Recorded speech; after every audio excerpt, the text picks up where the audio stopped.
नमस्ते। भारत एक ऐसा देश जो दुनिया की 5वीं सबसे बड़ी अर्थव्यवस्था बन चुका है। इसी के साथ उसके दुश्मनों की तादाद भी बड़ी है। पहले चीन और पाकिस्तान को भारत के लिए खतरा माना जाता था, लेकिन भारत की आर्थिक, सैन्य और बढ़ती ग्लोबल पावर ने कई ऐसे दुश्मन पैदा किए जिन्हें भारत का प्रभाव बिल्कुल भी रास नहीं आता है। चीन, पाकिस्तान के साथ तुर्की, कनाडा और वर्तमान में बांग्लादेश में भी भारत और हिंदू विरोधी मानसिकता खुलकर सामने आई है। पर इन देशों के इतर भी एक ऐसा गैर मुस्लिम, गैर ईसाई देश है जो भारत के कट्टर दुश्मन के तौर पर उभार ले रहा है।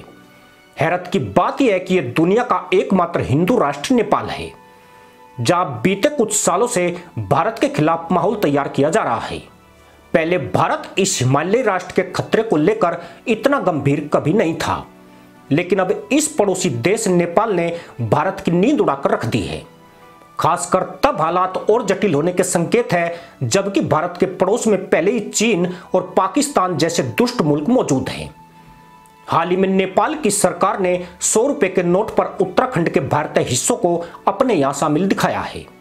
यह नोट एक चीनी कंपनी छाप रही है। इसका सीधा मतलब यही है कि नेपाल को भारत के खिलाफ उकसाने में परोक्ष तौर पर चीन की मिली भगत से इनकार नहीं किया जा सकता है। यह बात भी ध्यान देने वाली है कि काठमांडू के सेंट्रल बैंक ने चीनी company China printing and meeting corporation को 100 रुपए के नोट की रीडिजाइनिंग से लेकर छपाई और सप्लाई तक का ठेका दिया है। यानी 300 मिलियन की संख्या में तैयार होने वाले नोटों की कॉपीज नेपाल में जाएगी और पूरे देश में यही नोट होगा जिस पर नेपाल का विवादित नक्शा शामिल है। चौंकाने वाली बात है कि नेपाल के वर्तमान पीएम केपी शर्मा ओली भारत विरोधी के रूप में कुख्यात हैं, लेकिन इस नए नोट को तैयार कराने का फैसला मई महीने में पुष्प कमल दहल सरकार के समय लिया गया था। आपको बता दें कि काठमांडू के सेंट्रल बैंक के पास नोटों की डिजाइन बदलने का अधिकार है, लेकिन उसे इसके लिए सरकारी मंजूरी चाहिए होती है। अब सरकार बदलने के बाद भी नोटों को उसी तरह जारी करने की खबर नेपाल में भारत विरोधी मानसिकता के प्रबल होने का इशारा है। कोविड के दौरान नेपाल ने नया राजनीतिक नक्शा भी जारी किया था, जिसमें लिपु लेख, लिम्पुधुरा और काला पानी को अपना बताया था। भारत ने तब कड़ा विरोध दर्ज किया था। दरअसल नेपाल और भारत के बीच सीमा विवाद 100 साल से भी पुराना है। जब दोनों देशों के बीच सुगोली संधि पर हस्ताक्षर हुए थे, उस समय भारत पर अंग्रेजों का कब्जा था। भारत, नेपाल और चीन सीमा से लगे इलाके में एक घाटी है जो भारत में बहने वाली काली नदी का उद्गम भी है। यही क्षेत्र काला पानी कहलाता है। यहीं पर लिपु लेक और लिम्पियाधुरा दर्रा भी है। संधि के तहत काली नदी के आर पार के हिसाब से दोनों देशों की सीमाएं तय हुई। इसके तहत नदी के पश्चिमी हिस्से को भारत का माना गया, जबकि पूर्वी इलाका नेपाल का हुआ। यहां तक तो सब ठीक है, लेकिन दोनों देशों के बीच नदी के उद्गम को लेकर विवाद रहा है। इसी आधार पर काठमांडू और नई दिल्ली दोनों ही काला पानी पर अपना दावा करते हैं। सोचने वाली बात है कि तीनों ही विवादित क्षेत्र दशकों से भारत का प्रशासनिक हिस्सा है। काला पानी, लिम्पियाधुरा और लिपु लेक तीनों ही इलाके उत्तराखंड के कुमाऊं में पिथौरागढ़ का हिस्सा है। यहाँ के लोग भारतीय नागरिक हैं, उनके यही पहचान पत्र हैं और वे भारत में ही टैक्स भरते हैं। साल 2020 में नेपाल ने नया राजनीतिक मैप जारी कर इस विवाद को हवा दी। उसने तीनों इलाकों को अपने नक्शे में दिखा दिया।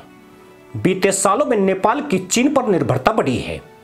वह जब से चीन के प्रभाव में आया, वहां भारत विरोधी भावनाएं तेज हुई है। विवादित करेंसी के लिए चीन से करार इस शक को पुख्ता करता है।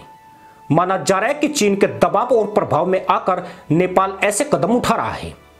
पर सवाल यह भी है कि चीन का इसमें क्या फायदा है। चीन के साथ भारत का सीमा विवाद पहले से ही चला आ रहा है। साथ ही इकोनॉमी के पायदान पर भी दोनों देश एक दूसरे के कंपटीटर हैं।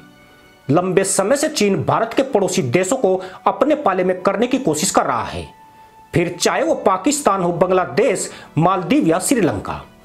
वो कर्ज देकर इन देशों में अपना प्रभाव बनाता है और फिर भारत से तनाव को हवा देता है। नेपाल के मामले में भी चीन यही चाल चल रहा है। यानी मतलब साफ है कि चीन को भारत की प्रगति और उभार बिल्कुल बर्दाश्त नहीं हो रहा है। विवादित क्षेत्र लगभग 335 वर्ग किलोमीटर में फैला हुआ है। यह उतना बड़ा इलाका न होते हुए भी अहम है, क्योंकि यह भारत, नेपाल और चीन के ट्राई जंक्शन पर स्थित है। यह रणनीतिक लिहाज से भारत के लिए काफी महत्वपूर्ण क्षेत्र रहा है। यहां से चीनी सेना के मूवमेंट पर नजर रखना आसान है। 60 के दशक में युद्ध के दौरान भारत ने यहां सेना तैनात की थी।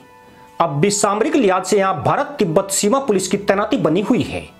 नेपाल की हरकतों पर भारत अभी तक संयम दिखाता आया है।